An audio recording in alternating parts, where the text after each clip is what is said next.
अस्सलाम वालेकुम। उम्मीद करता हूँ आप सब खैरियत से होंगे।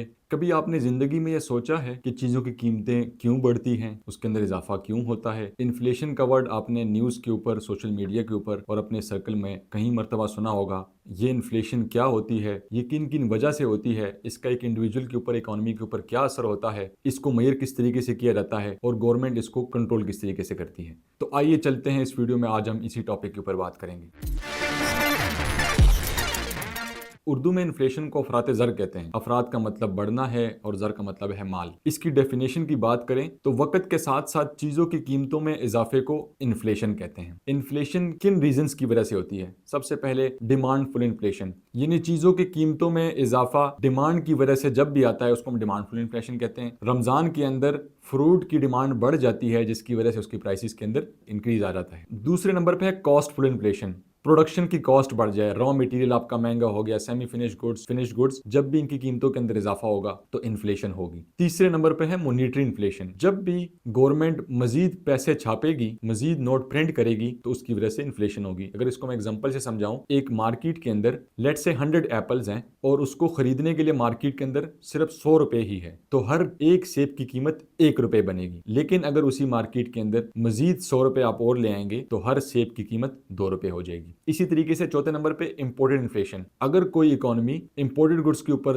रिलाय करती है तो जब भी ग्लोबल मार्केट के अंदर प्राइसेस के अंदर इजाफा आएगा तो ऑटोमेटिकली डोमेस्टिक मार्केट के अंदर भी इजाफा आएगा। इन्फ्लेशन का एक आम आदमी की जिंदगी के ऊपर क्या असर पड़ता है? सबसे पहले लोगों की परचेजिंग पावर कम हो जाती है। जहां पे पहले चाय का कप 50 रुपए का मिलता था, अब वो 70 रुपए का मिलना शुरू हो गया और लोगों की सेविंग की वैल्यू गिरना शुरू हो जाती है। यानी अगर आज आपके पास लाख रुपए है तो 1 साल के बाद वो 1 लाख नहीं रहेंगे बल्कि वो कम हो चुके होंगे, उसकी वैल्यू कम हो चुकी होगी। लोग लॉन्गर रन के अंदर इन्वेस्टमेंट करने से घबराते हैं क्योंकि बहुत तेजी से पैसे की वैल्यू गिर रही होती है। और सबसे बड़ा इन्फ्लेशन का इम्पैक्ट लो इनकम तबके के ऊपर पड़ता है कि वो जो जरूरियात जिंदगी है वो भी उसको नहीं परचेज कर पाते। इन्फ्लेशन को मेजर किस तरीके से किया जाता है? दो डिफरेंट तरीके हैं। एक कंज्यूमर प्राइस इंडेक्स होता है, एक प्रोड्यूसर प्राइस इंडेक्स। तो कंज्यूमर प्राइस इंडेक्स के अंदर कैटेगरीज बन जाती है, let's say food, entertainment, health care, transportation, education, और किसी एक बेस ईयर से दूसरे ईयर की हम इन्फ्लेशन को कैलकुलेट करते हैं। और प्रोड्यूसर प्राइस इंडेक्स के अंदर हम cost of production, raw material, semi finish goods और फिनिश गुड्स को हम दूसरे ईयर से कंपेयर करते हैं और उसके इंक्रीज को, इन्फ्लेशन को हम मेजर करते हैं।